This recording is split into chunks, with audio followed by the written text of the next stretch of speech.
Councils, the Center, with your host, DC Radical One.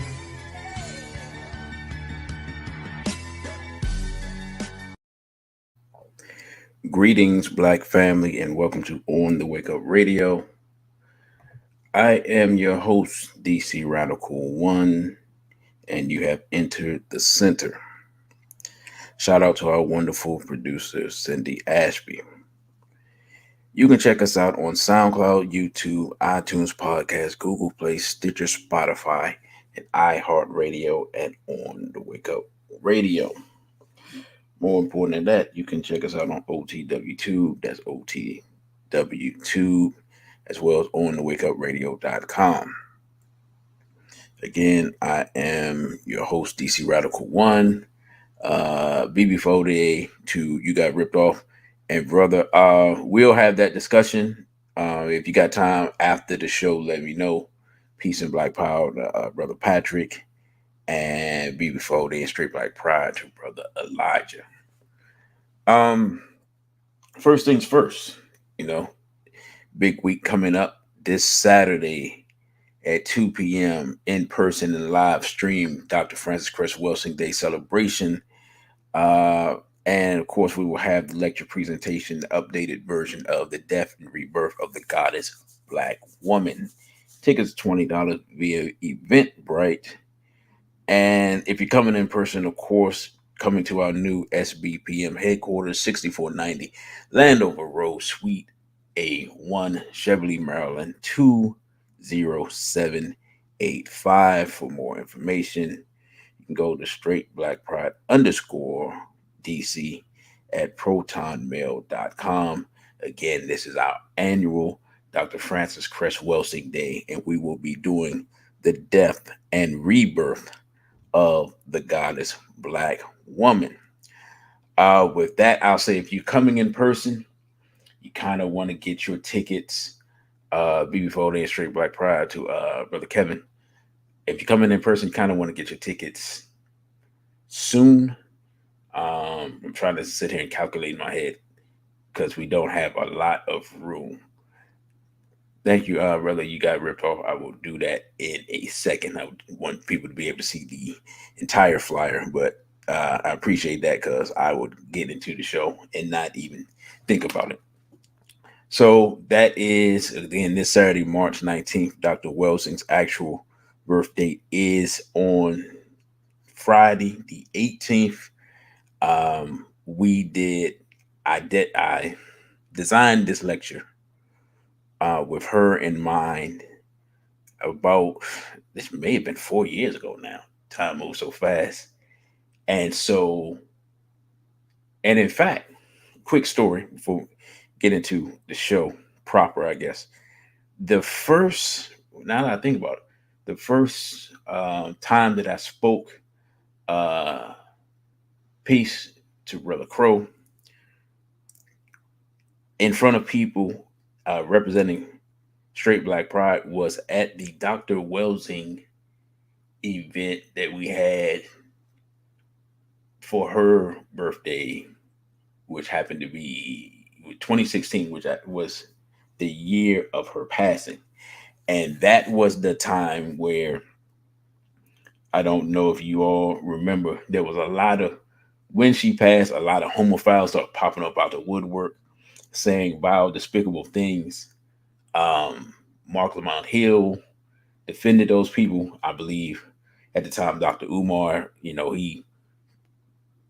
kind of checked Mark Lamont Hill and asked him, are you co-signing the stuff that these homophiles are saying? And there was a big controversy right around her transitioning to the ancestral realm.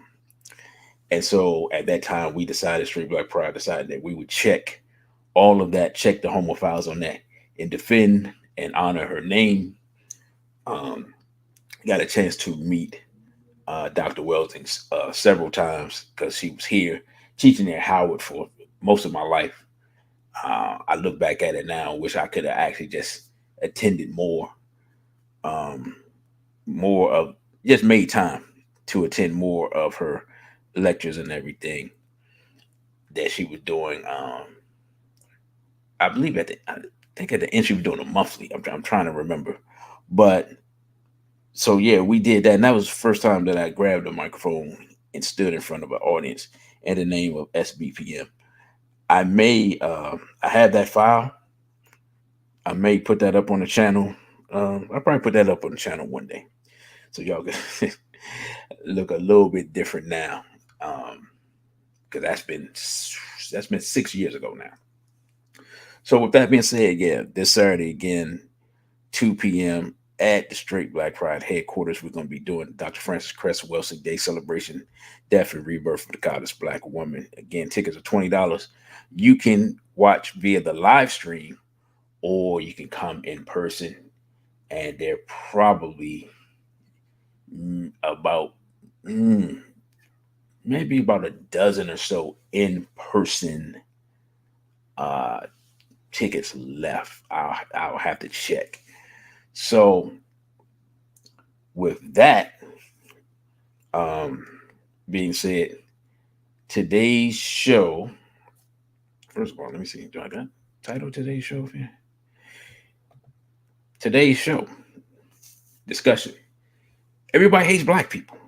Very simple. Peace to Black Pearl Inc.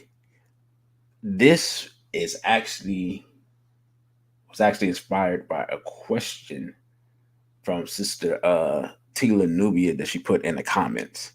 And then the events that we see in Ukraine popped up. And then I was like, you know what? Let's do a show on it. So I'm not gonna be long. I'm currently working on a lecture, and I'm not gonna lie to you, it's been a long week. And a lot of stuff to do, a lot of things going on. We've had this wild weather here in the DC area. We've had I think it was about 60 a couple of days ago. And then I'm talking to somebody and they were like, hey man, we're gonna have snow, blah blah blah blah blah. And I'm looking at them like, man, what are you talking about? Yeah. Next thing I know, it's snowing and it's 20 degrees. And I mean, it's just one of those things where all types of stuff is going on, personally, and then setting up for this event, and then all of a sudden we having snowstorms in the middle of March. So, and thanks to brother, you got ripped off for putting pertinent information in the chat. But this, the question that the sister had asked was, why are black people so hated?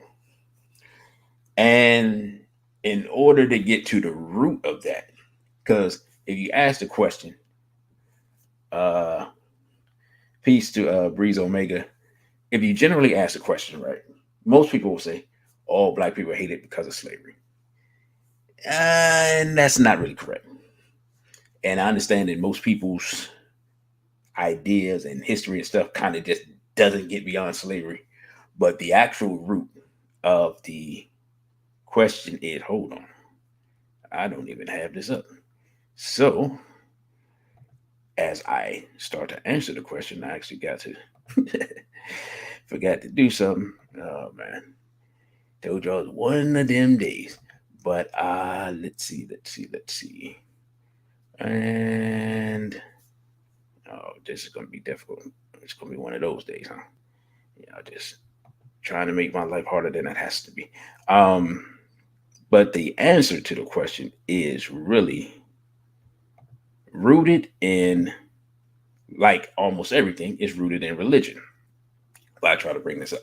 And it's rooted in the myth of the curse of Ham.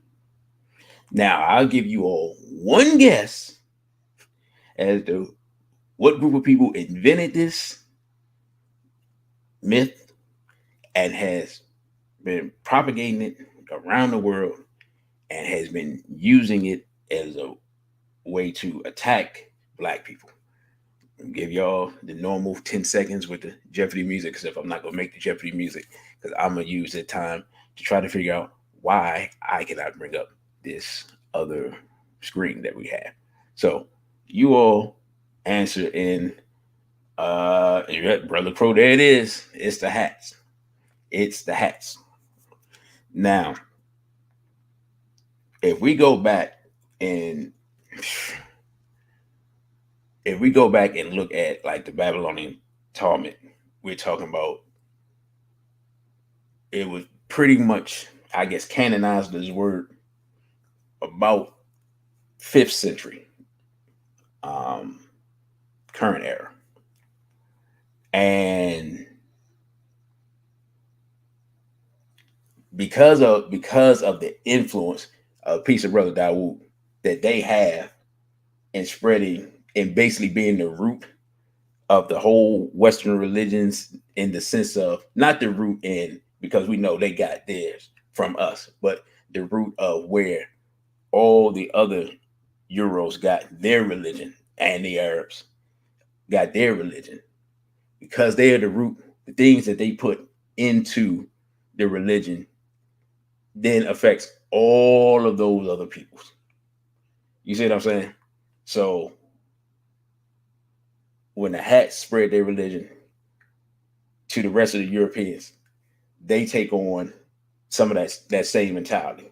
And so when they spread it to the Arabs, they take on that same mentality. And so that spreads across. And then when those people go and conquer other peoples, they spread that same mentality.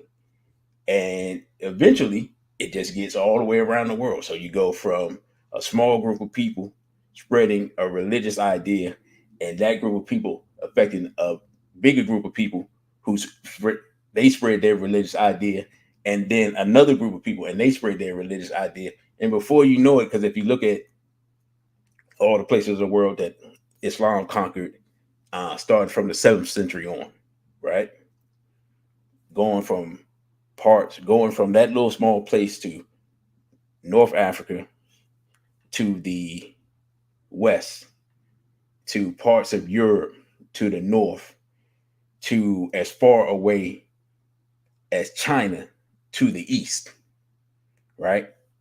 Then you have the European with his colonizing all the way to what they call the New World here in the West, into the parts of Africa that the Arab didn't get to, right? And then parts of Asia that the Arab didn't get to. Suddenly, you have the whole world encompassed in that. And basically, because of the enslavement, everybody benefited from um, utilizing this curse of Ham, this Hamitic myth. And basically, those of you who are familiar with religion, you know how this goes. Noah was drunk. So that's, first of all, let's stop right there. Right? You know what I'm saying? We have religious, Noah's a prophet, supposed to be a prophet, right? Noah kind of, y'all help me out because it's been a while since I've read the Bible, but Noah kind of saved the world, right? Noah saved the world. He gathered up the animals and all that stuff, right? So, reasons. And so in the Bible, Noah is drunk and has disrobed. Again, hey, don't ask me to explain this stuff. One of his sons, Ham, sees him, right? Now, at this point, what Ham does kind of depends on which era of biblical story you read. Like, it's been cleaned up over time. Anyway, something happens. And so Noah curses Ham. And basically there's something about him, his descendants being hewers of wood and drawers of water, or something like that, some type of language like that, basically saying he would be enslaved. But in the older Judaic text and biblical text, it gives a description of Ham's face. His eyes will be big and red, and his lips will be big, and he shall be shamefully elongated, right? And something about his hair and stuff like that, right? Now, when you read that description, who's shamefully elongated and who has prominent lips and stuff like that? Yeah, exactly. So because it's not in the Bible now, people don't realize that once it was in the Bible, basically describing giving a physical description of the curse of Ham turning allegedly, you know what I'm saying, a quote unquote white person into how white people see black people. This idea has been carried around the world by conquerors and used by conquerors as it's been carried around the world, right?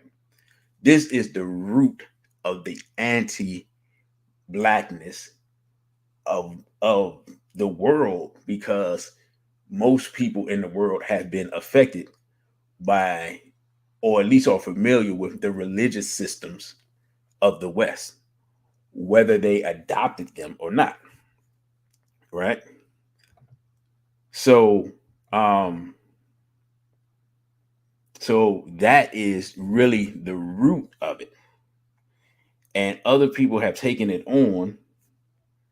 Well, and believe it or not, I'm still trying to figure out how to bring this other information up.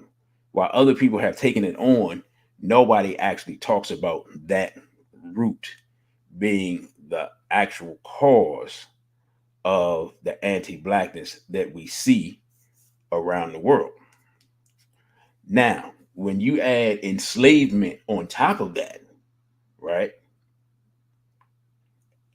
And people, and then the changing of history and the erasing of history and the making up of whole sciences to prove the quote unquote inferiority of black people to justify the enslavement, right? Then of course, the same group of people are educating the entire world. You see what I'm saying? The educational system of the entire world is the same in the sense of um in the sense that, like, I remember having a conversation with a sister on Twitter years ago, and we were just talking about what they know about their history and so forth and so on. The sister was from, I can't I can't remember where she was from. She was from the continent. I can't remember if she was from Nigeria. I can't remember where she was from. And she was like, "Yeah, well, we received a colonial education." And I was like, "Oh wow, I didn't think about that." And then I started talking to other people on the continent and things like that, and realizing they didn't even know like their history of where whatever particular region or country they were from. Like, the country's history, of course, wasn't that long, because most of the countries hadn't been. That's the word I'm looking for. Most of the countries hadn't been independent that long. But the things that happened before the country's independence, many of them had no idea. And the education they got was from the European. So we don't look at it as, when we look at it and think about the education that we get here in the States, for example, we don't really look at it as the same people that's giving us the education are the same people that's giving the education to the world. And that there's a small number of people who write educational books and sell those educational books to the entire country, for example, right? And I haven't researched it, but there's nothing to say that, excuse me, that same group of people aren't the same people that say selling educational books in other languages to people around the world. But the idea, even the style and the idea of education has been affected by the the conquering of various peoples by the West. So the way that we taught our children pre-invasion is different than the way we teach our children right now. You see what I'm saying? So even the idea, the concept of education is different. You know what I'm saying? Like, the whole sitting down in rows is different from where you would have many times in certain African societies, you would have a circular, you form a circle, and then the elder or whatever will speak from the circle. Many times that was like the format, and many times you were out of doors so the children can interact with nature. You see what I'm saying? So we're talking about completely, what I'm saying, just conceptually, just different on a base level. And brother, you got ripped off and said you've been explaining this to Ethiopian brothers you come across recently. Yeah, so like we really don't think about just in passing how how uh how long the reach of our enemy has been, and how they've been able to put in a system that affects all of us and how we think, and how other people, and then of course it affects how other people think about us, right? And so and I was gonna bring it up, but yeah, whatever. It's just gonna be one of them days. I'm just gonna run through it. The tech is gonna do what it's gonna do, or not gonna do what it's gonna do in this case. It's one of them things. We have so we see the situation like in Ukraine, or we see the situation like in China before that, right? Where these Africans from the continent haven't interacted with other people. They've only interacted with themselves. So they don't understand that when they go to these places and something happens, they're like looking around like, why y'all hate me? I haven't done nothing.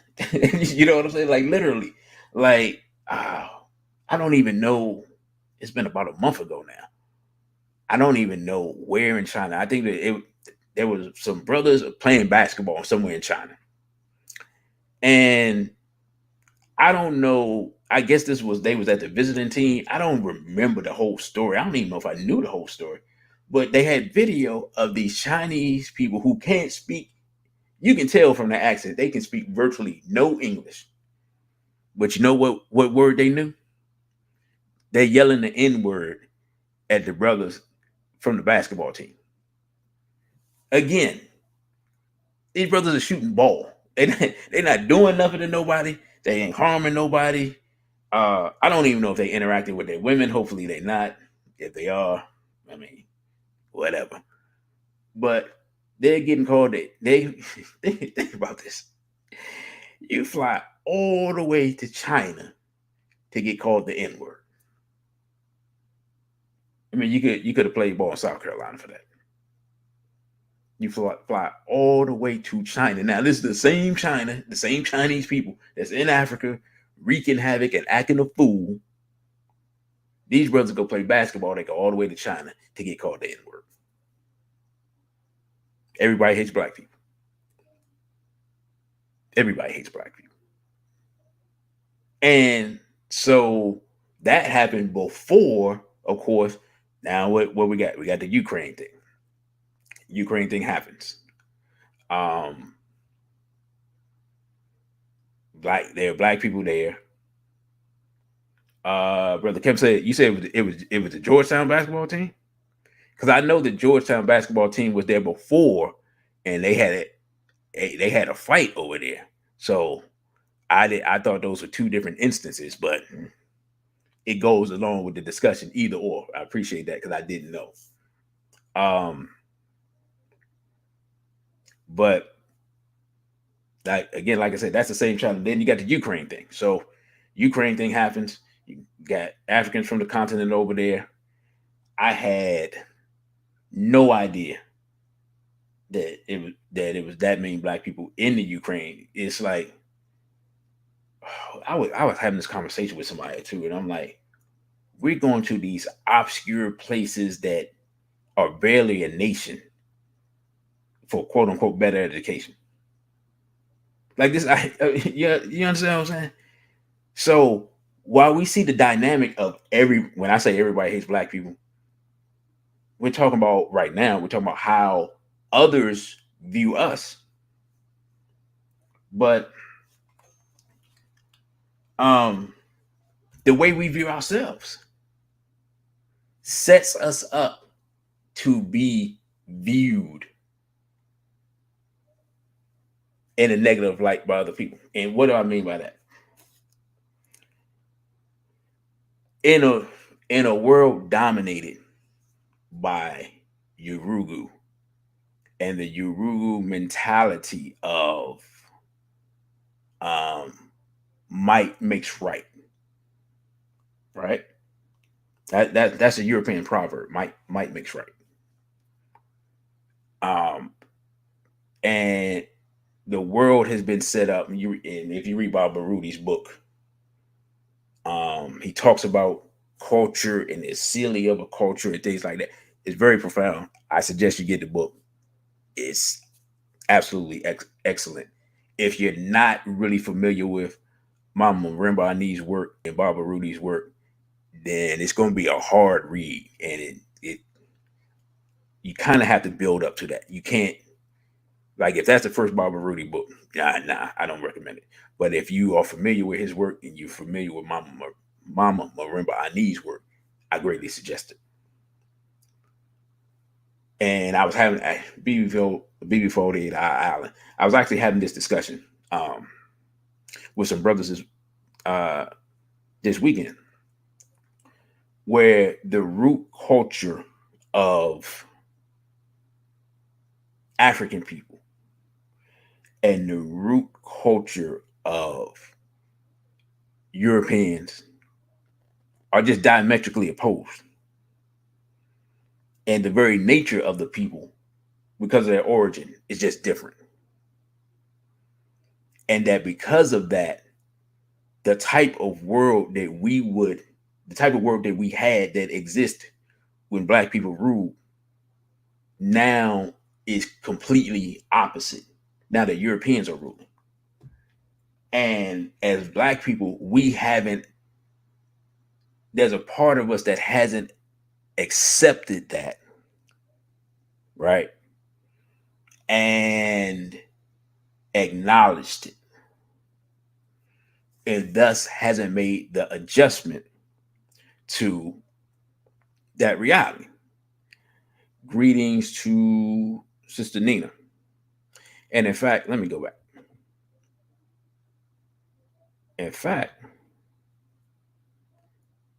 this is one of the people who tried to get us to understand this concept. Now that I think about it, Dr. Welsing. I wasn't even really thinking about it, but then I thought about it. She tried to get us to understand this concept. She tried to get us to see the nature of the system. But she didn't go totally into the nature of the people, right? And the culture. But she gave us breadcrumbs to lead us in that direction. Now, once you understand that look into the culture and the origin and the nature of the European, and then you look at the history of the hat, then you can begin to understand, okay, this is the game. This is how it is. This is not going to change, because asking them to change is asking them to change at a level where people don't change. You understand what I'm saying? Like, no matter how much people try to say everybody's the same, and again, that's a European concept. No matter how much people try to say everyone's the same, every group's the same, men are the same, women, blah, blah, all that stuff. All of that is false. And there's nothing wrong with that. But people's origin, their genetics, and their culture make them different. Where we have to make the change is we have to become more like ourselves. And this is how it works. The more you become like yourself, the easier it is to identify everybody else. The less you become like yourself, the harder it is for you to identify everybody else, because you think you're them and they're you, and then you're trying to figure out why they're treating you like that because you think you're all the same. See how you get confused? And brother, you got ripped off says feminization was my first Baruti book, but I was already awakened by a genie's book. And easier read is Baba Olatunji's book, Into the Agenda. Get Baruti and Genie once you're ready, for the deep knowledge. Um, yeah. I still, I had Baba Olatunji's book, and I still haven't dug into it because I've been so, you know, I've been reading Baba Barudi's book, and I've been reading part 3 of Secret Relationship Between Blacks and Jews. So, you know, I just have a list that I'm going through, and I've been reading, of course, Great Reset, because that's extremely timely. So, Miss Interrupt says everyone is not the same. Many are walking around with no soul. It's funny you say that because it's funny you say that because in the '60s, what were black people saying? Black people were making soul music. They were calling each other soul brother, and that term was used a lot. And I think it was a subconscious manifestation, and then we didn't grasp the depth of the concept, right? You got ripped off. Yeah. There's a part 3. The part 3 deals with the Leo Frank case. Part 3 of Secret Relationship deals with the Leo Frank case, and you know it's profound because it's not something a case you hear about a lot, and it affected a lot of things. Um, that is that Secret Relationship that's probably one of the best book series there is for black people to have an understanding of um, some of our enemies. Um, but yeah, no, we were talking about the soul concept, and if you think about it, right, if black people are making soul music and black people calling each other soul brother, right, and black people are known for having soul, then what is everybody else known for? Right? Think about that. If black people are known for being soulful, being full of soul, what about everybody else? I mean, it just it's an idea to ponder, right? Like if you take it to its logical conclusion, it's like, okay, wait a minute. But we don't look at it that way. Just like Barbara Rudy talks about that, there's an African concept that uh, becoming what we would call human is it isn't an automatic. It's based upon your character. Now, what's deep is the European actually carries on this concept in a way that we don't really look at. When somebody does something horrendous, like something that even Europeans get outraged about, what's the first thing they say? Oh, he's a monster. He's an animal. All of a sudden, the person becomes not human. But the way they look at it is you're born human, then if you do something horrible, you're not human. The way African people look at it is you're born with the potential to become human, but it's not a given. There are things you have to do. You have to build up your character in order to be that. I would just take and remove the word human and say that your character, the building up your character for black people is how you can then carry on the title of being African. Straight black pride to brother Igwe Heshima. You see what I'm saying? But if we look at it that way, then we'll understand that if we have to build up to it, we have the potential to be it, then other people don't even have that potential. Right? They can be the best Yurugu they can be, but they can never be an African. They can be the best Chinese person they can be. They can be the best East Indian and whatever. Go around the world.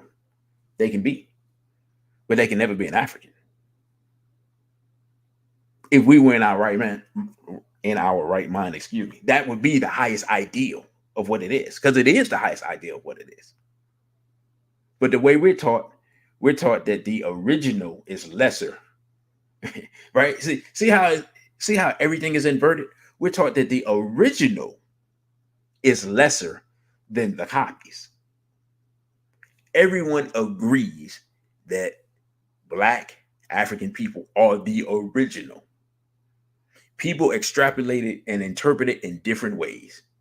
Some people say because of that, we were the first people everywhere. Okay, whatever. I'm not here to argue none of that part. I don't care. It's not relevant. Right?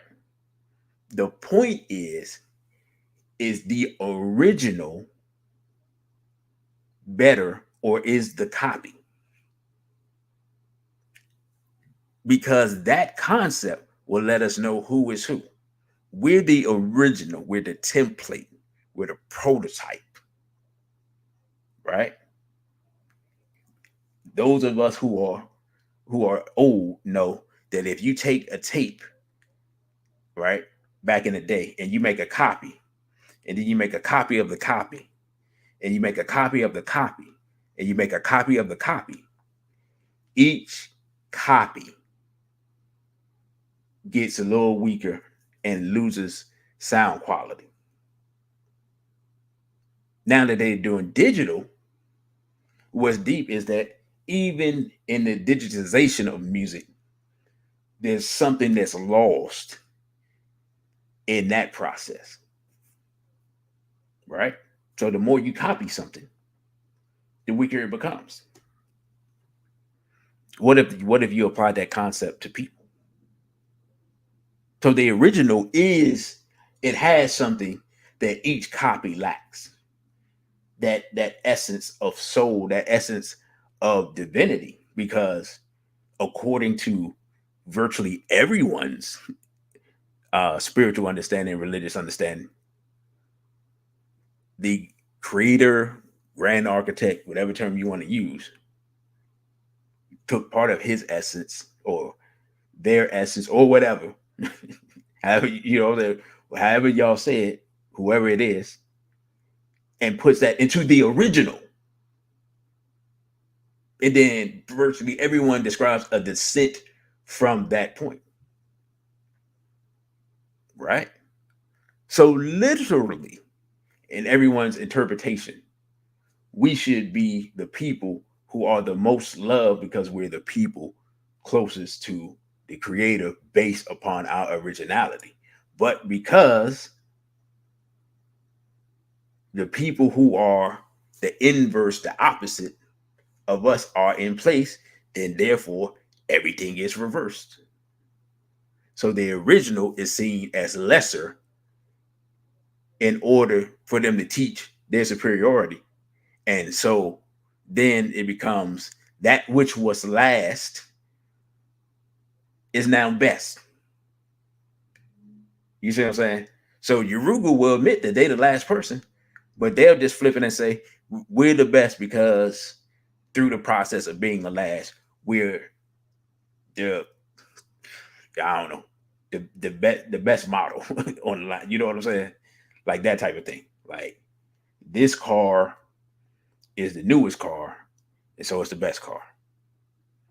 And that goes right along with the asili of the European. Everything has newer, better, more. That's their mentality. That's why they reached a point now where, back in I'm trying to think, like back in the 60s and 70s, where when they first started talking about conquering stuff in space, because they felt like they had run out of stuff to conquer. We conquered all these people. We conquered everything here. So let's go out there. Apparently, they didn't have the technology, or they didn't feel like they could conquer underwater. So they just bypassed that, or whatever the case may be. But my point being in all of this is that the essential nature of people is different. And because we refuse to accept that fact, we refuse to accept it. Around the world, we refuse to accept it. That has put us in a position where everyone can identify us and we can't identify anyone. And now enough people have interacted with us that they realize it. They're like, oh, they don't know. You see what I'm saying? It's the equivalent of if it's the equivalent of if you see a man who's rich, but he's blind. So he doesn't know that he's rich. Like he's just walking around with, gold and silk and all this. And he got gold in his house. You know what I'm saying? And he got, his Bitcoin wallet is overflowing. But he can't see any of this. This just how he's living. He just doing this thing. He doesn't even realize how valuable some of the stuff is. He got priceless art. And people beat him and they realize he's blind. And they realize he can't defend himself. And he's giving away stuff to people. And so the people who see this, like, I could get this dude. I can get him. If you've been on the block, you know what I'm saying. You know how people think. But that's the Europeans, the Asians, the Arabs. That's how it was. They saw how we were interacting with people and figured they could get us. Because we didn't see them, we saw them as us. They saw us as food. That's how they see us now. In addition to that, how we treat each other lets our enemies know and competitors know that if they do something, there's not the same threat of retaliation as if you were dealing with other people. Right? Prime example. If let's say, I'm trying to think of a country. Let's say 3 hats in Nigeria get brutally assaulted. Israel's going to say something. America's going to say something. All the countries who are under America's rule and Israel's rule are going to say something. It's going to be all over the news everywhere. It's going to be this horrific crime. And you may have, depending on how the Nigerian authorities handle it, you may have sanctions or you may not. But, it's going to be worldwide condemnation. Oh, my God. Right?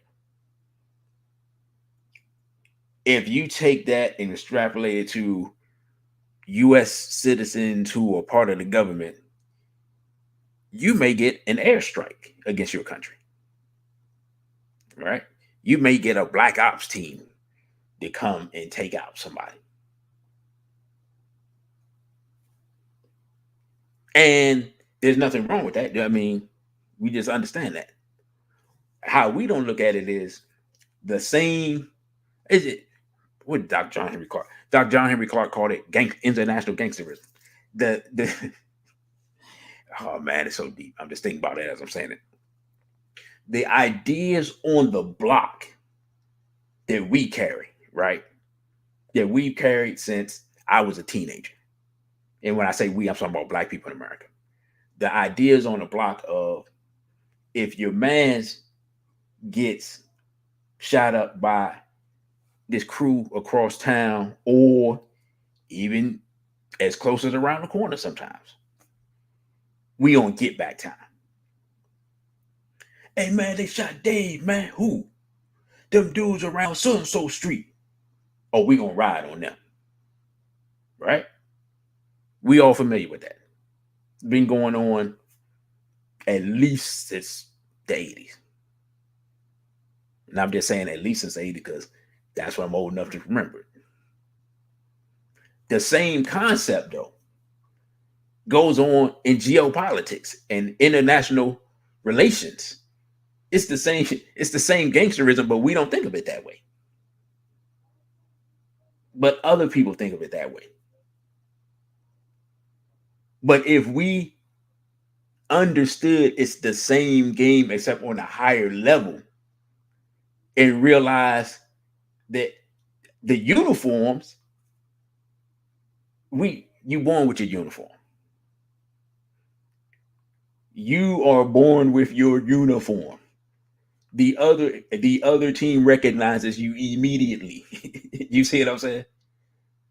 Somebody had made a post on Instagram with a clip of uh, Denzel Washington. And he was talking about that they did when he was filming when he was playing Stephen Biko. That back, I think that movie came out in the 80s. And he was saying, nah, we didn't have to do anything different to interact with the people. We just, we just walked out amongst them and nobody knew the difference until we opened our mouth, basically, because of their accent. Right? In essence, again, your skin is your uniform. They look, they see some black people.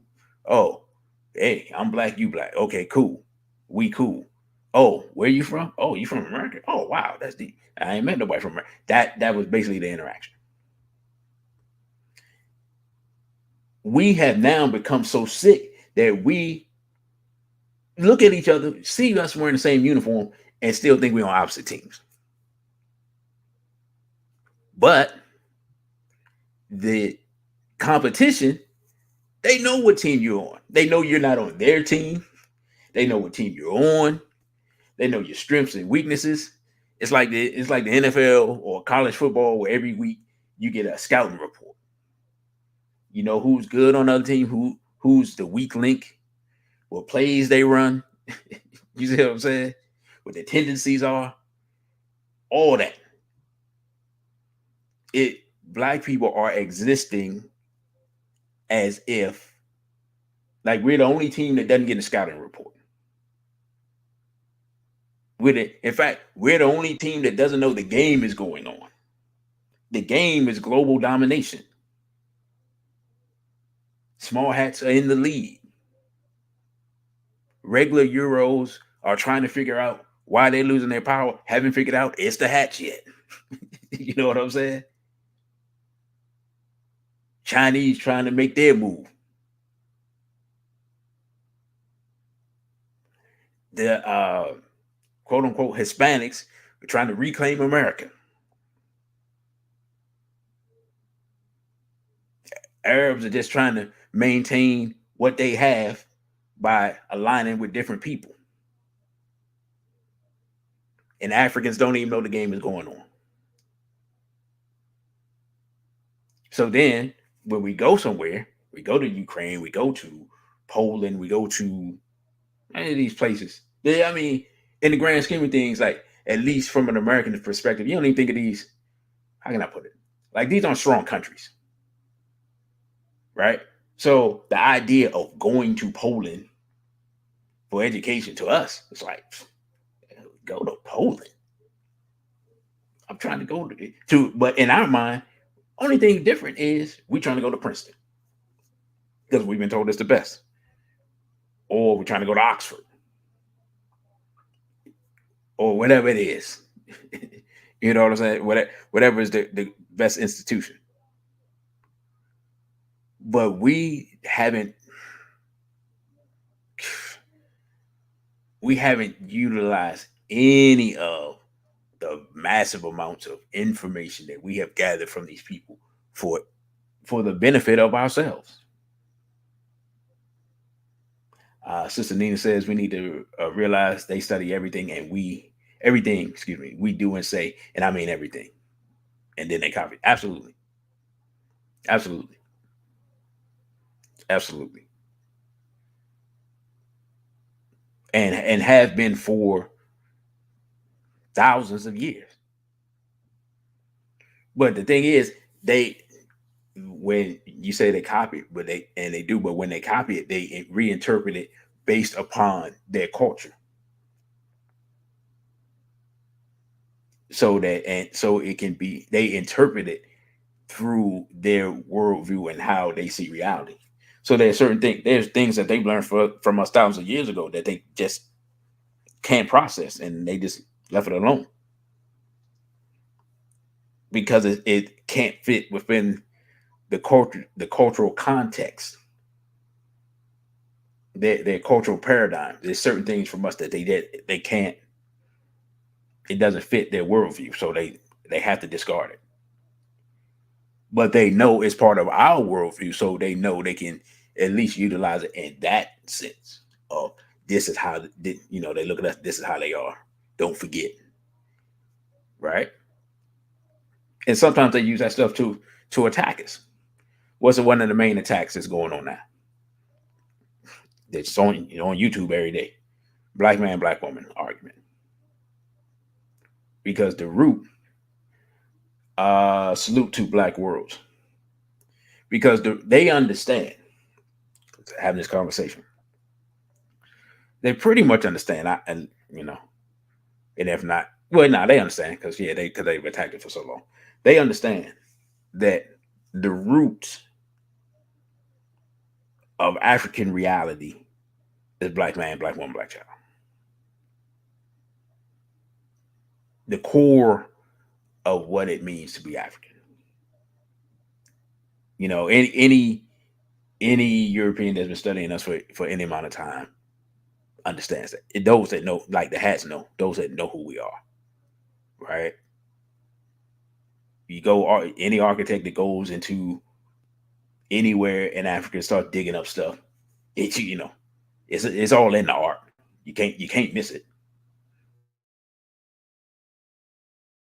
All the way back to ancient Kemet, at least. You go, Asar, Set, Heru. We all know it. They know it because we taught it to them thousands of years ago. They understand this concept. That's why they constantly attack that institution. Bob Baruti talks about it in, I can't remember which book, but he talks about it. The understanding that if that institution is healthy, the family, everything else change. Everything else becomes healthier, right? I'm gonna give you a basic example. Very basic example. Random brother X gets knowledge. Starts studying Bob Baruti's books. He goes to an event and he meets a sister there. She's studying the same thing. She starts studying spirituality, right? Or naturopathy or something like that. He starts studying history and war.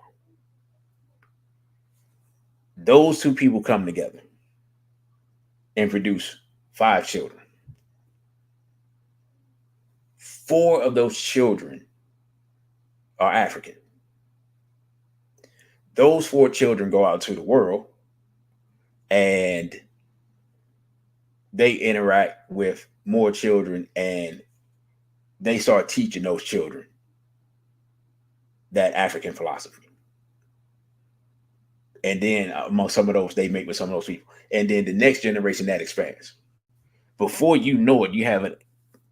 And from 2 people, you can have a movement in 2 generations based upon the family. So how you stop that? I mean, I'm going to talk about it in the lecture Saturday, but you stop it by poisoning the interaction between black man and black woman. It making it difficult for them to get along. Thus, it makes it difficult for you to have a movement. Sister Nina says, for instance, I remember a few years back, maybe 10 years ago, nobody had shea butter in their products or any natural ingredients. Now all of a sudden they're using natural products. Right. Now we've been using it. For example, I've had various products with shea butter in the sense for over 25 years. But yeah, on the shelves and being advertised like it is, and yeah, that you're right. That nah, none of that existed.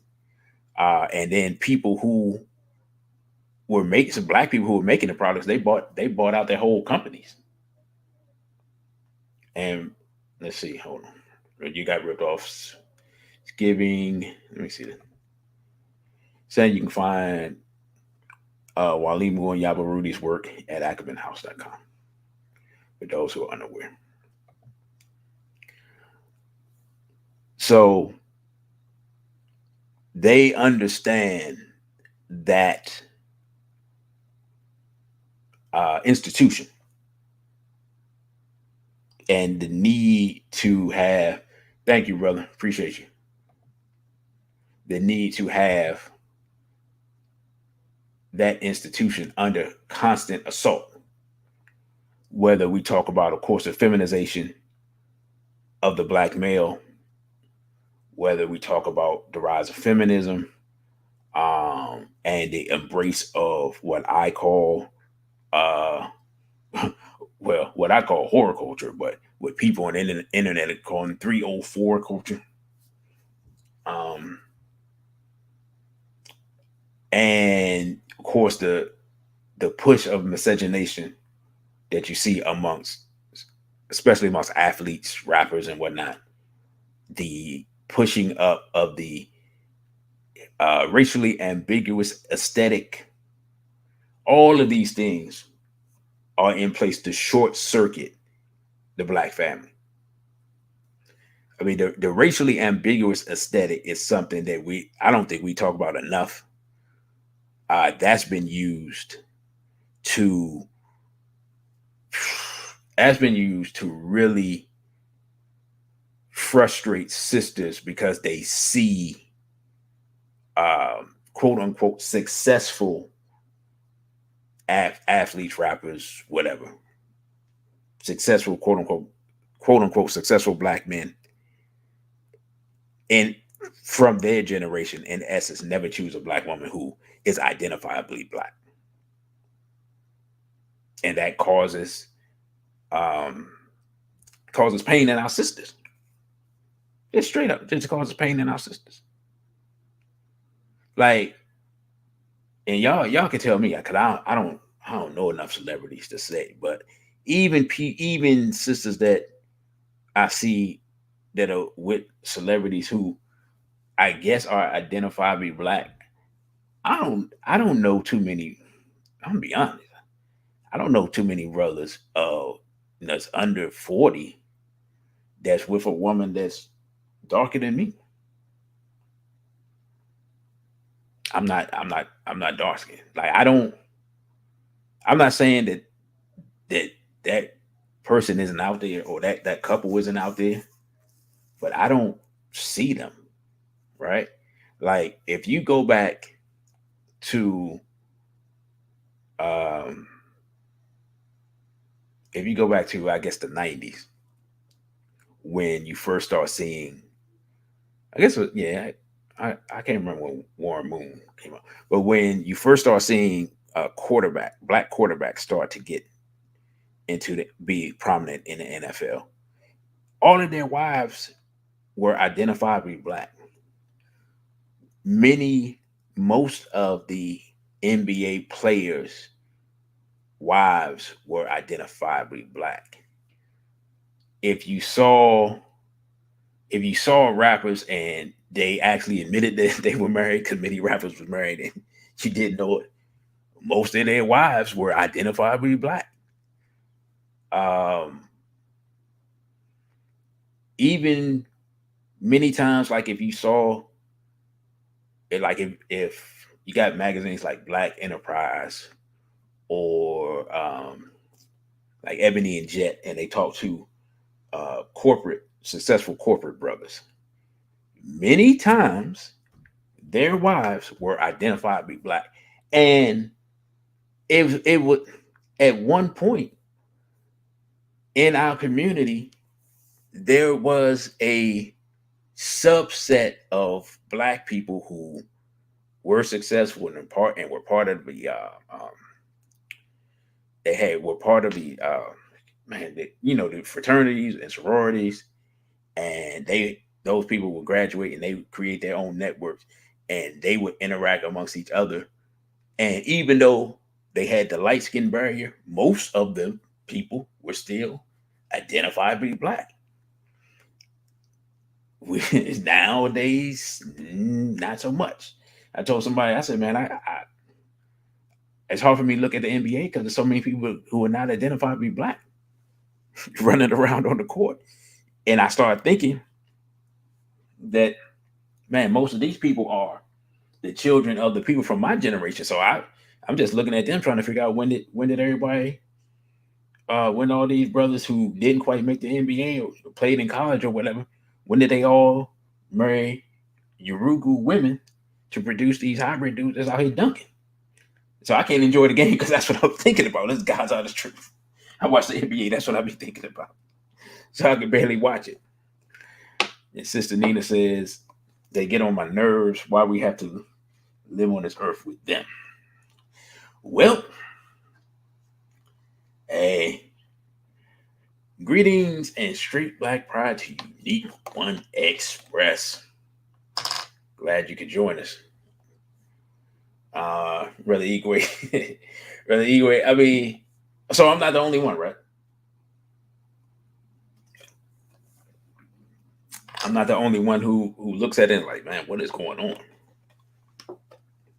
No, at least, well, one, the NFL people mostly covered, but at least like a lot of them brothers, they identify to be black from the deep south, big strong jet black brothers running around knocking people over. Hey, at least I can identify who's who. NBA is a different ball game, but it just goes to show, man, in our current state, our inability to identify us and them is a major problem. Because, and I don't know if I talked about it because I was meant to bring it up, but whatever. But the idea of this brother from Detroit or whatever, he's going to go fight in Ukraine. I mean, y'all saw that story, right? Y'all saw that story? Let me see. Oh, yeah. Yeah, okay. It's on BT. Black Detroit man headed to Ukraine. I'm actually going to fight. I can just think about that. Unique One Express says time move forward, forgot to fix the clock. I would have joined the time. Oh, okay. I mean, I'm surprised there's as many people here as it is, to be honest. So yeah, I know.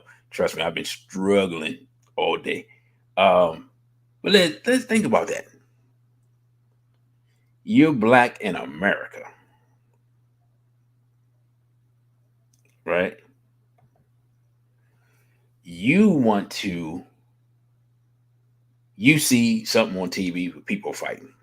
Fine, people are fighting. You want to go there and fight. But you're black in America. You're 62 years old, which means you're well older than I am. You were born in the midst of the civil rights movement. Black people are still being shot down by terrorists masquerading as police. Right? That's still happening. You live in Detroit, one of the worst cities in America.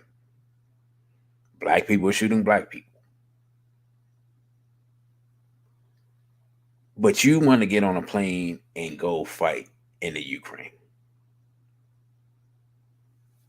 I'm just saying. You got ripped off says, well, we can't move forward until we first deal with our internal enemies, i.e., mentality, spirituality, Mobutu, family, friends, and propped up entertainers and so-called leaders. You know what? That's that's. I mean, there it is. I agree 100%. We can't move forward until we deal with our internal enemies and mentality, spirituality, Mobutu families, friends, and propped up entertainers, so-called leaders. The bad part is Malcolm X told us that entertainers aren't leaders long, long ago. Probably around the time this guy, around the 62-year-old guy was born. um, and Sister Nina says, I feel like I missed part of your comment, but anyway, saying I don't know who's telling them that they're black, and they think just because they fall under the one drop rule, that means they're black. Um, you know, that is what people say. We don't gatekeep. I look at it like this. I measure it. If you see my lectures, you know, I measure it by no. Well, no, you're not black. We have. I put it like this: straight black pride movement. We have our measurements. We have our way of measuring that. We have a way of excluding people from the race and including people from the race. I put it like that. I just say that. And Unique One Express says, yes, there's a lot of stories about that. Another story is of a black man married to, he got a Euro wife, and he's going to fight. And see, here we go. Here we go. So you are married to Urugu. I hadn't even seen that story till you mentioned it. So you're going to fight for Urugu against Urugu. Um, you know, it's making my head hurt thinking about it, to be honest. I hadn't seen that story at all. Not at all. And this, I had an article from what's this, France 24. So this is an international article. And the article says, push back because we're black. And this was when the whole thing first jumped off. So Africans stranded at the border, Ukraine-Poland border. I mean, you would think,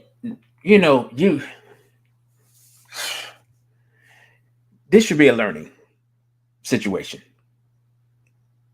right? This should be a learning situation.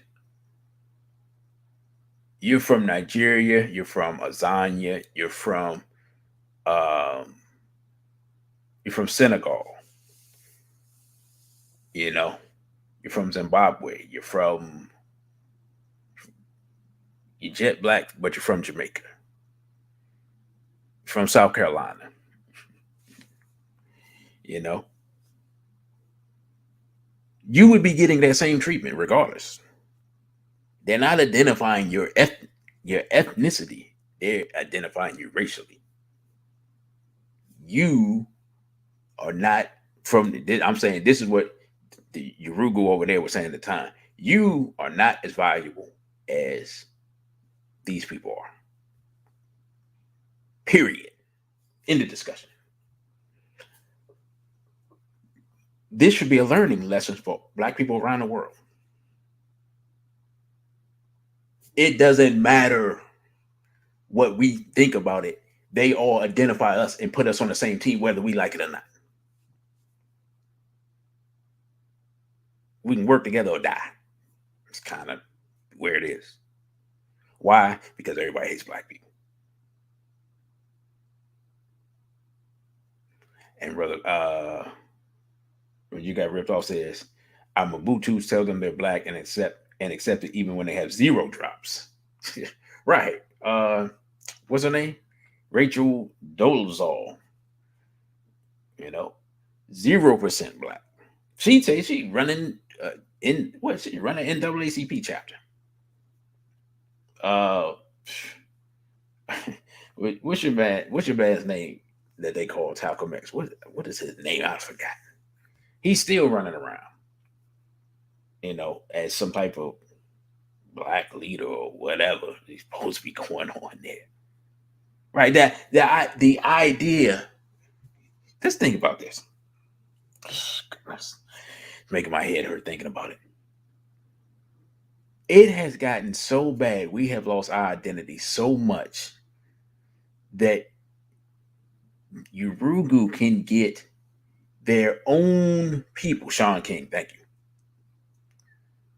to change their hair, cut their hair, the men to cut their hair low, for Urugu females to put some tanner on and braid their hair, and can walk them amongst us, and they can start taking over black organizations and speak and becoming black spokespeople. They can send their own. We not gracious, man. Come on, man.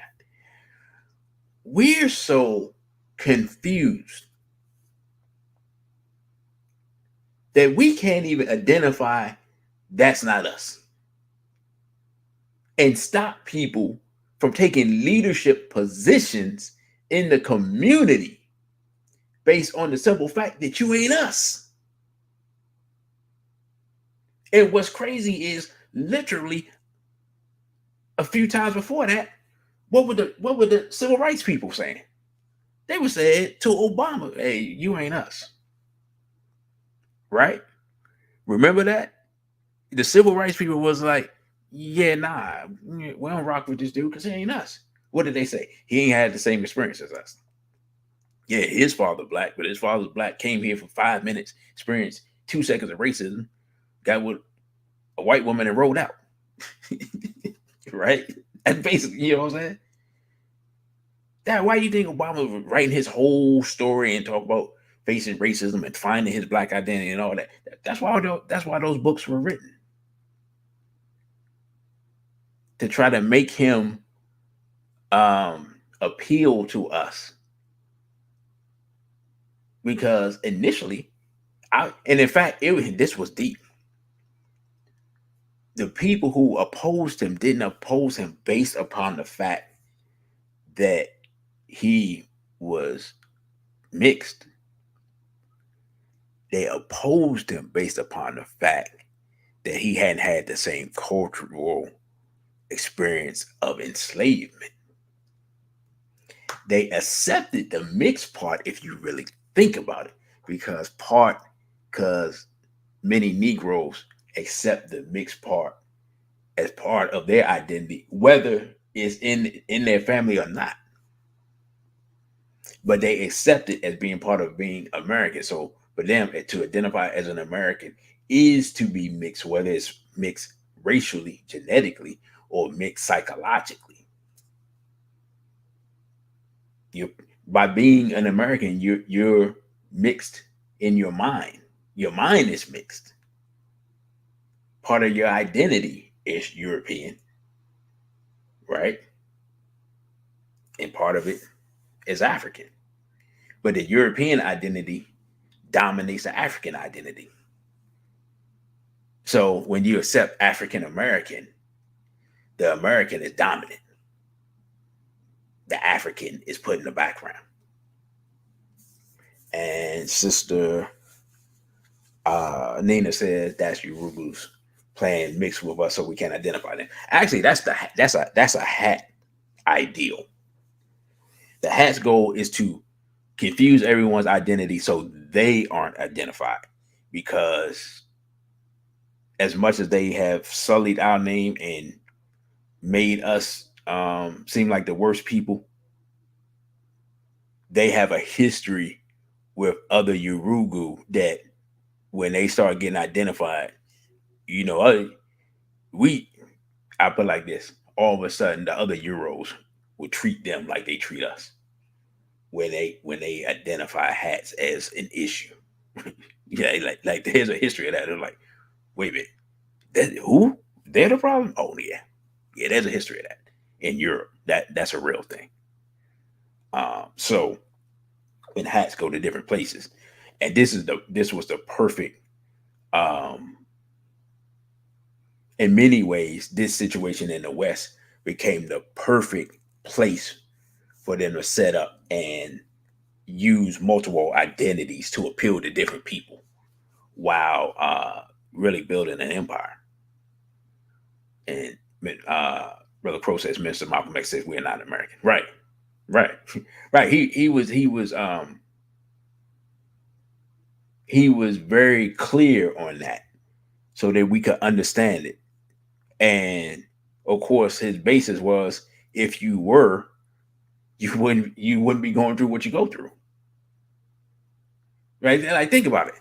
I don't even know how long, somebody may know, but every so often they have to go and ratify the Civil Rights, the Voting Rights Act, excuse me, the Voting Rights Act every few years. You have to go bring it up, vote on it. Yeah, yeah. Negroes can vote. And then put it back in the closet and roll it back out. Think about that. Right? If you're an American, why isn't that part of the amendments to the Constitution? So you don't have to debate it every few years. It's part of the Constitution. But it's not part of the Constitution. Every few years they roll it out, talk about how important it is, make a big hullabaloo. Now the Democrats do it to their benefit.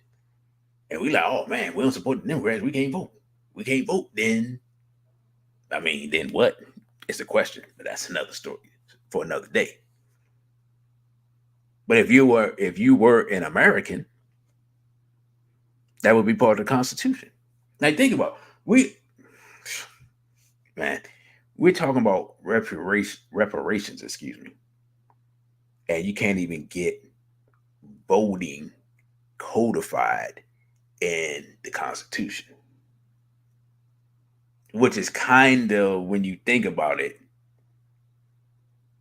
like, for example, the whole 3/5 thing. If you kind of look at it, because it's a mathematical equation, the mathematical equation of the 3/5 thing regarding Black people has never been reversed, because in order to do that, you would need another mathematical equation to invert it and to bring it back to equal 1. You understand what I'm saying? So this is what I'm saying. If someone says that you, in essence, are 3/5 of a human being, and of course, people argue oh, that's only for representation in Congress or government or whatever. Regardless, in the Constitution, you're 3/5 of a human being. At no point in the Constitution after that are you given rights or benefits or money or anything else that would balance that out for you to be a whole person. Right? Brother, you got ripped off says the 165th year anniversary of the Dred Scott decision was a week ago, March 6th. But do y'all understand what I'm saying? I'm saying when you put a mathematical equation there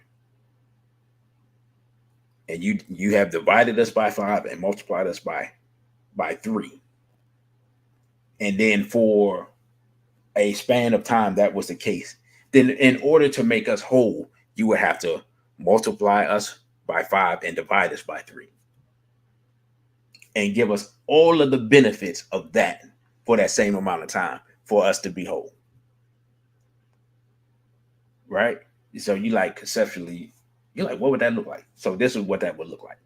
Every Black vote would be 5/3 of every white vote for 100 years, per se. I'm just using 100 years as an example. Right? Every job that you get, you would get 5/3 of what the position was. Your house evaluation would be 5/3 of what it is, and so forth and so on down the line.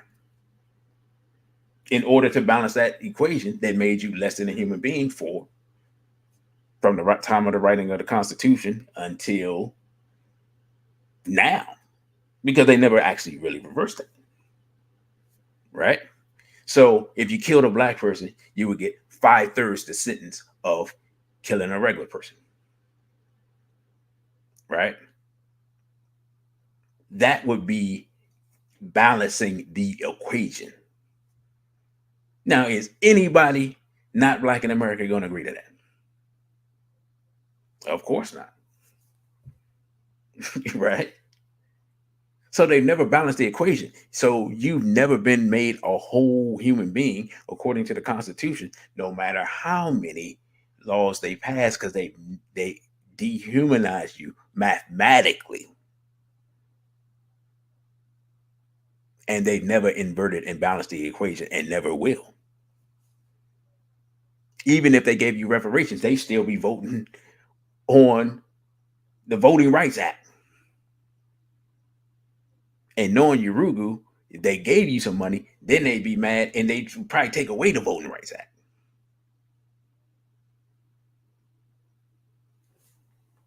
So you say, okay, what's the solution? Well, brother, you got ripped off, talked about it earlier. As long as we continue to think of ourselves and act like N's and B's and H's, we're not going to accomplish anything. N words, B's and H's cannot accomplish anything. I made a post on Instagram a while ago, basically saying that we hadn't accomplished anything since we started doing it. I got some pushback, but anybody wants to tell me something different, anybody wants to bring some documentation on what we've done collectively as a race since we started doing that. Okay, let's go. We can have that discussion right here. Fine. Yeah, have individual people become quote unquote successful, of course, because that's part of the game. If you have no black people who are quote unquote successful in America, then the chances of you making revolutionary black people increases exponentially. Right? I mean, that's part of the whole integration equation.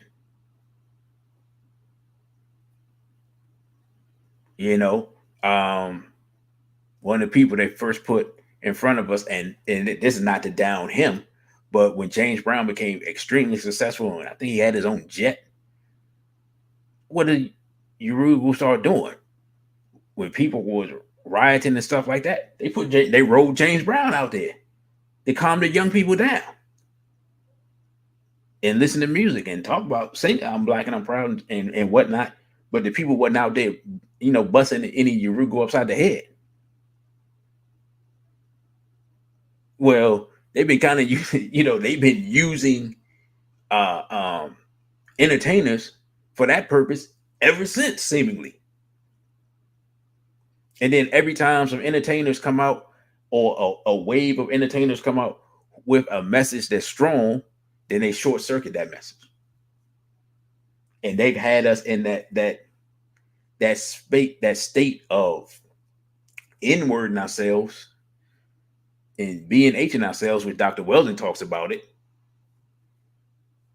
and has talked about it. I don't know how long she's been talking about this since. I don't know. Maybe since the 90s. I can't remember. She's been talking about it. Like you can't move forward as long as you see yourself this way. You putting it in your subconscious mind. She talked about this. She talked about it. Brother Crow says it's crazy to me so-called conscious people call themselves the N-word. Brother, rewrite that. Get your spelling right, because I'm gonna put that on the screen. I agree wholeheartedly. Like, I mean, y'all tell me if I'm wrong. Have we accomplished anything since we started calling ourselves that? And now our women are calling themselves, well, our women voluntarily calling themselves B's and H's. And man, Saturday we'll discuss we'll discuss the mentality of the sisters and the things that are put in front of our young sisters that have become the culture. Literally the same process of utilizing music to alter the mentality of the youth that they use in the late 80s, early 90s to short circuit um, the political and positive hip hop that was around at that time, and to turn people to want to be gangsters and thugs and all that. The same process has now been playing out for the last approximately 10 years with it, just dealing with the music, um, with black women. Nicki Minaj was kind of like the opening salvo. And you got Megan Thee Stallion, City Girls, Cardi B. Uh, I thought I was missing somebody, but maybe I'm not. Maybe that's the main ones. Oh, Brother Crow, hold up. Here we go. It's crazy to me that so-called conscious black folk call themselves the N-word.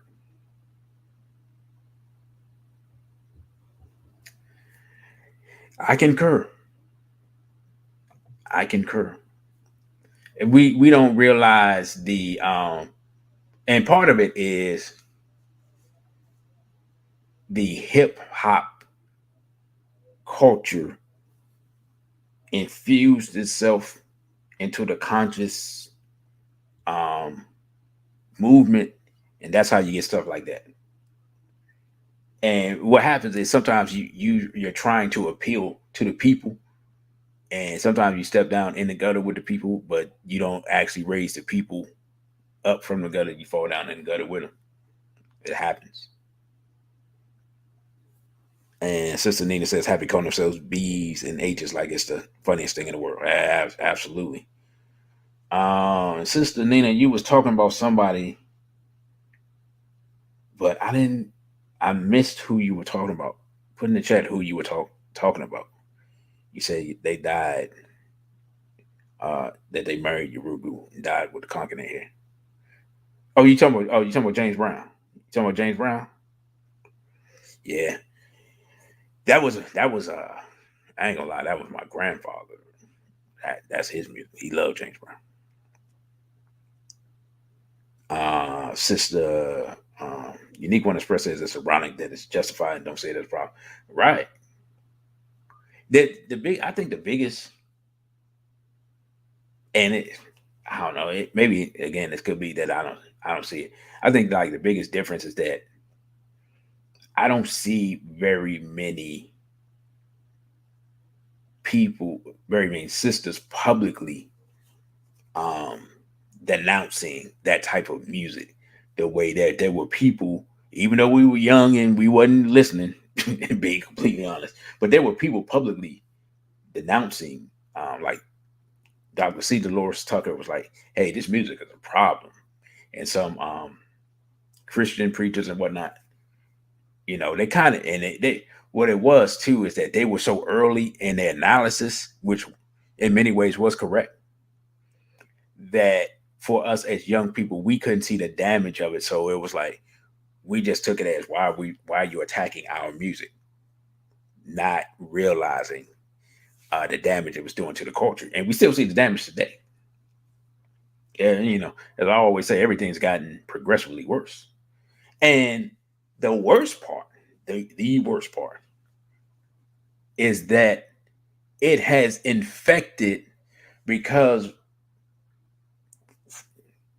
whether we want to accept it or not, Black people in America are looked upon by other Black people around the world with a certain amount of admiration just because, one, we're in America. America is seen the most powerful country in the world. Two, our influence in America. And three, when they find out the things that we've survived in America. There's just a certain amount of respect that comes with that. Right? So that's why it was fun when I see all in the Twitterverse and all that. It's weird to me because when I interact with brothers and sisters, and it's been for years that I've interacted with brothers and sisters from the continent, I never get the type of reaction and stuff that I see these people arguing about with the quote unquote diaspora wars or the internet. Which makes me think that, there's some hacks there doing some COINTELPRO. Speaking of which, real quick, if you go to otwtube.com, I put up a couple of videos recently, and one of them I didn't realize had been banned by YouTube. And I had no idea it had been banned by YouTube. I thought it was up, and then I looked and saw it was banned. So OTWTube, they have that. Also, I plan to put up if I can get it right, to edit the show I did on the Great Reset and put the videos in that. That will be up, on OTWTube. Which, let me take this time now and say you can follow me on Instagram at dc.radical1, at Twitter, dc_radical_one. The OTWTube is at dcradical1, all one word. And the Cash App is $DC_radical1, all one word. And of course, this is the YouTube at capital D, small c, radical1. And the email dc.radical_1 at protonmail.com. Brother Crow says, he also got to add the Black comments that use the N-word, calling on women H words and B words. Right. And that became that Def Comedy Jam. That became a big thing on there. And that was the 90s? That had to be the 90s. So in addition to the music, right, you had the comics N-wording up the place. And it became, you just had to accept the fact that our generation, if you're of that generation, we popularized the word to the point where taking it out of the lexicon of Black people is to the point of almost a fist fight. Just, right? You see what I'm saying?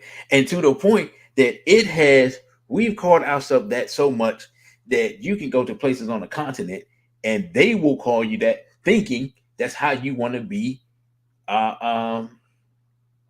That's a word, the proper word that you're going to respond to. And they've taken on the word. And of course, we know the hats are the ones that really pushed and popularized it amongst us. It's a whole nother discussion, but Brother Genie in, I can't remember which lecture, but he broke that down and he showed the history of it. Going back to like the 20s, back around Garvey's time. So there's been a push for us to call ourselves out of our name for 100 years. And, in major media, what was major media then, of course, what's major media now. It's different, but it's the same thing. And you have to ask yourself why. Why would somebody want you to call yourselves a derogatory name? Well, if you keep calling yourself a derogatory name and your children take on that identity, you're no longer a threat. N-words, B's, and H's will never defeat anyone but themselves. They'll never outwork anyone. They'll never outproduce anyone. They'll never outthink anyone. So you're not a threat. Richard Pryor, he used to use the word. He said he flew to Africa. Said a voice asked him, "Do you see any N-words here?"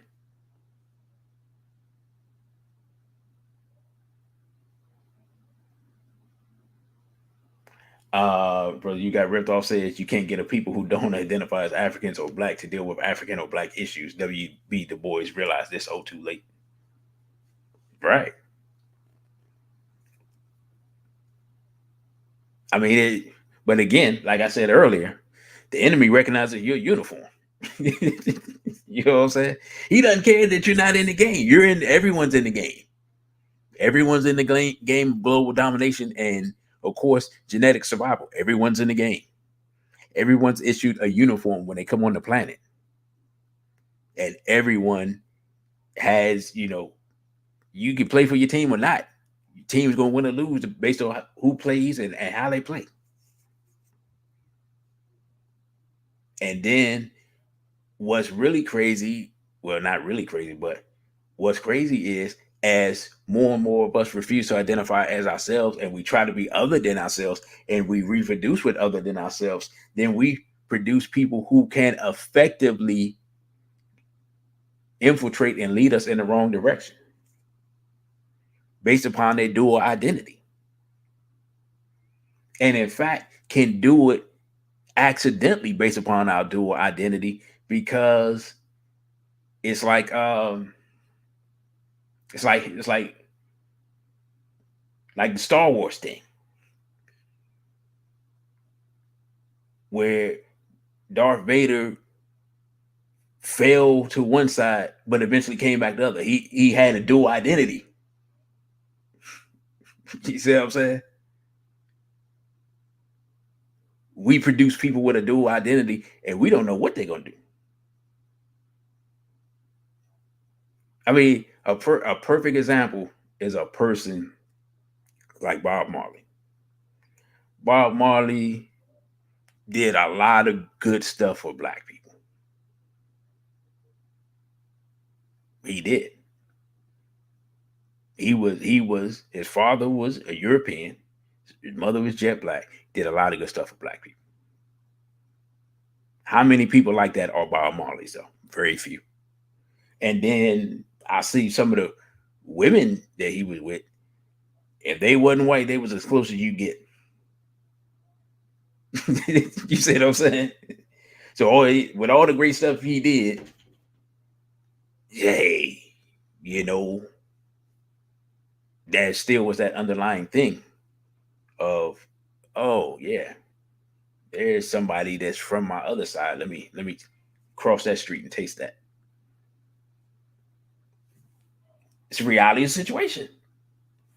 But we can't blame them because, again, dual identity. And me personally, with him, I take the good over the bad because he did more. The good he did was public and beneficial for black people. The other stuff was basically private and was between him and his wife. I'm not justifying it. I'm just saying that you weigh it in a balance. If most of the hybrid people that were produced were on our side like that, it wouldn't be a problem. But that's usually not the case. It's usually the opposite. You read Destruction of Black Civilization, that's a major part of the major theme of the book. If you're lucky, you get a Bob Marley. If you're unlucky, you get a Tip-O Tip. He's a hybrid African Arab who was a massive slave trader. You see what I'm saying? Or you get a Barack Hussein Obama, who before he show up, black people, including church people, and especially church people, are holding the line against homophilia. He come wave a magic wand, all of a sudden, all of a sudden, all our children running around with rainbow hair and dudes is twerking on each other. You see what I'm saying? He signed the police protection bill. The police are murdering black people. He writes a bill, signs a bill to protect the police.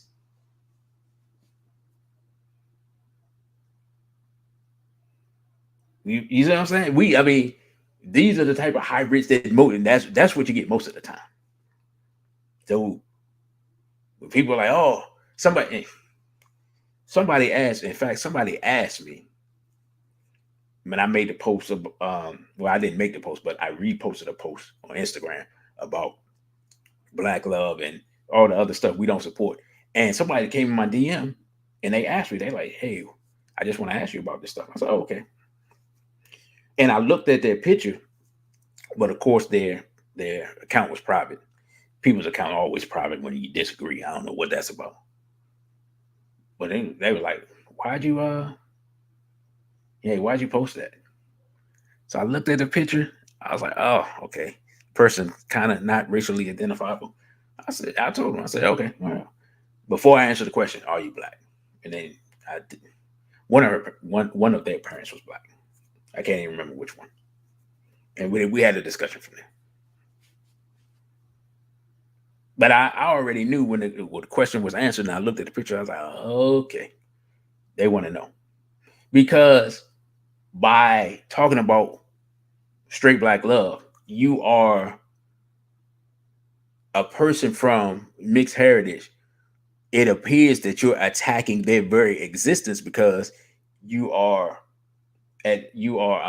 against the process of how they were produced.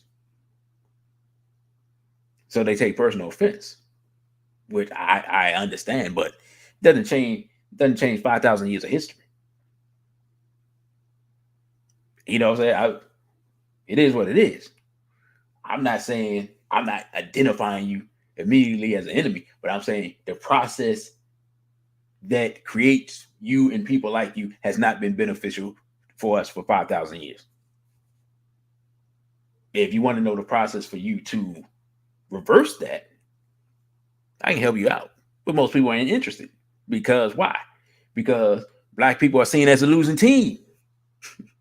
You see what I'm saying?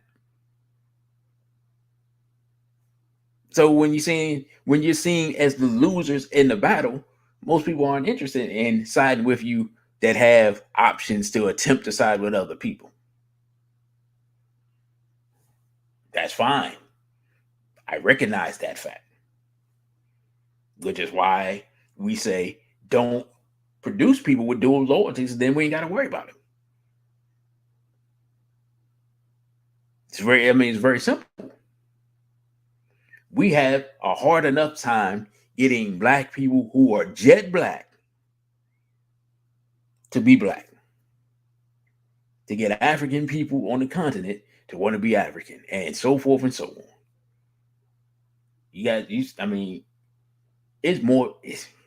It's more people worshiping white Jesus on the continent than everywhere else combined, as far as Black people.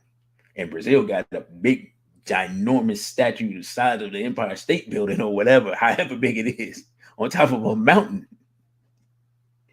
You know what I'm saying? And yet still on the continent. White Jesus is dominating. And I think that is it Nigeria where they just built a statue?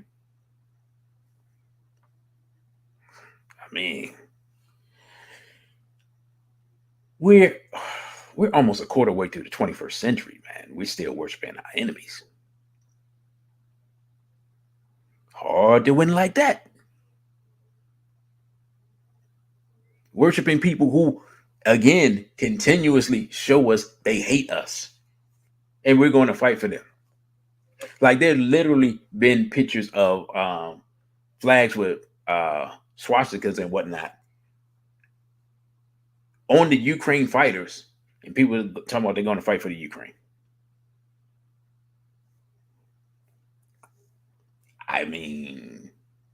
What you want me to say?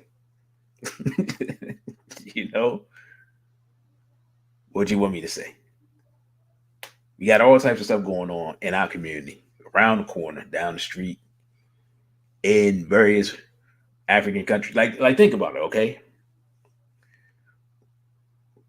And this is how far backwards we come. All right. So in the, I guess it's around the time of Garvey. I can't remember exactly, but Black people, when Italy attacked Ethiopia, Black people in America signed up and to try to come to Ethiopia to fight alongside the Ethiopians against the Italians. America wouldn't let them go. Let's be honest. Would we have that same reaction now? Yeah, I mean, y'all let me know. Brother, you got ripped off. Saying, sad thing is the Ethiopian people that walk around proud to say they were never colonized, but they gave up their spiritual Christianity and adopted Yoruba religious Christianity. Right. Right. Like there are Baba Quasi, he does a tour to Ethiopia, and in some of the religious temples and churches, they got Yoruba up there, but they had their own imagery that's 1,000 years old. But in some of them, they got Yoruba up there, and they put it up there when Yoruba come to visit. You in your country, in your religious house that you built with your own iconography that looks like you, and you take that down and put up Yoruba stuff when Yoruba come, but you're not colonized. Okay. Okay, you're not physically colonized, but you colonized.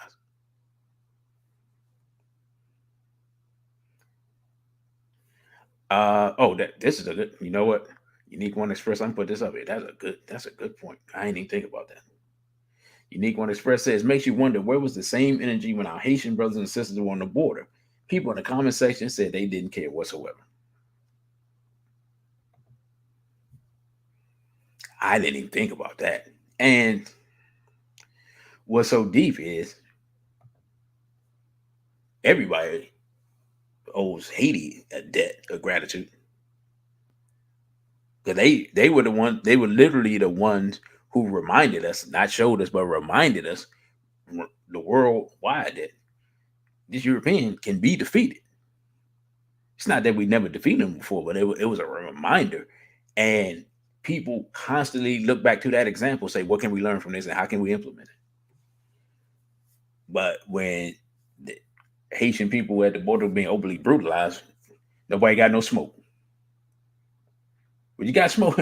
You couldn't, a month ago, 60% of Black people couldn't find Ukraine on the map. Probably higher. Now people want to go fight for Ukraine.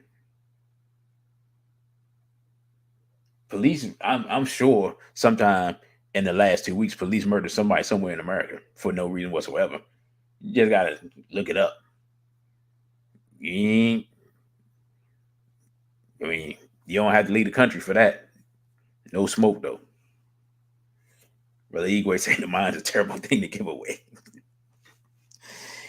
And how about that?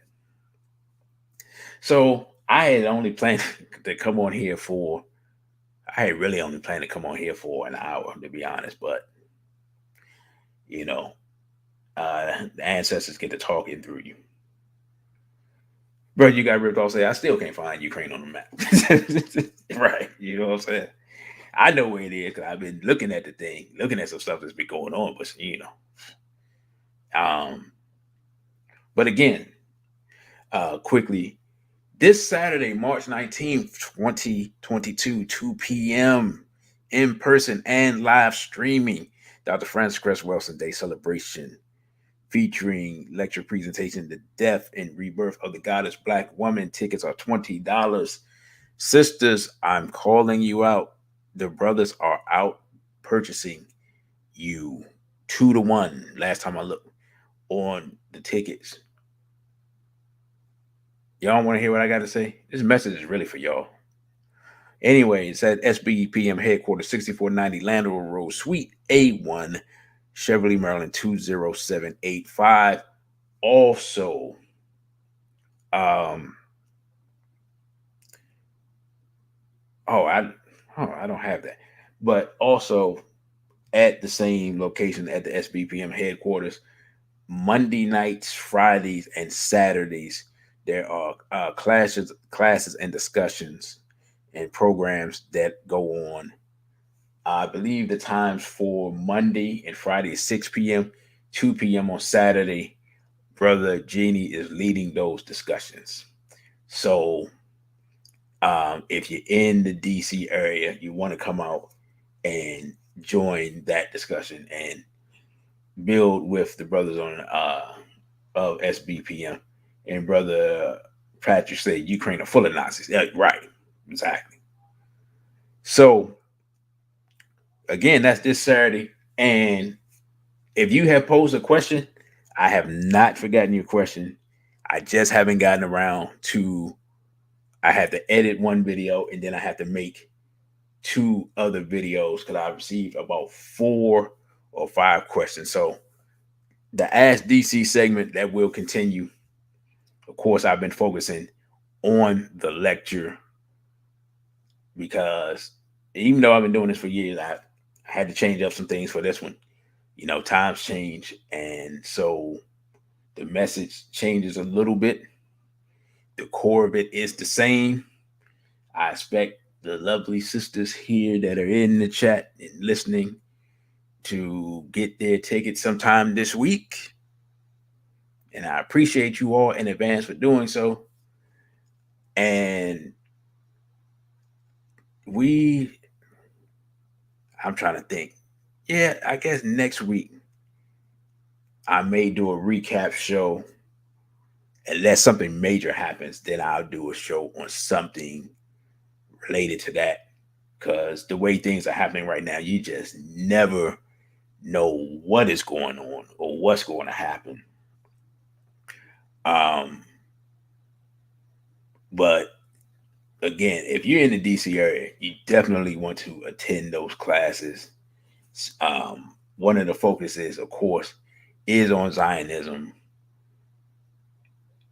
And I'll be honest, it's not a lot of people who understand and can articulate and break down things that are going on in the world, like the brother, just being like Brother Genie, just being completely honest. And also, I almost forgot about this. I don't think I've talked about this publicly. If I have, then every month, well, tomorrow at 10 a.m. Brother Genie, and I do not have the link, but Brother Genie has his radio show. He does a radio show every week on you can find it online. It's a radio station that coming out of Birmingham, Alabama. And last week he had a phenomenal interview with Dr. Cynthia McKinney. I'm not sure who he's going to have this week, but it's a phenomenal show. And definitely want to check that out. Again, that's 10 a.m. Eastern Standard Time every Monday. And I will try to have the information the next time I have a show, but I had forgot all about it. So with that, brothers and sisters, I thank you all for listening. Thank you all for your donations, your support, your repost, and everything like that. Don't forget about this Saturday. I'll see you this Saturday. We're doing Death and Rebirth for the Godless Black Woman. With that, I say a BB for ODA and straight black pride.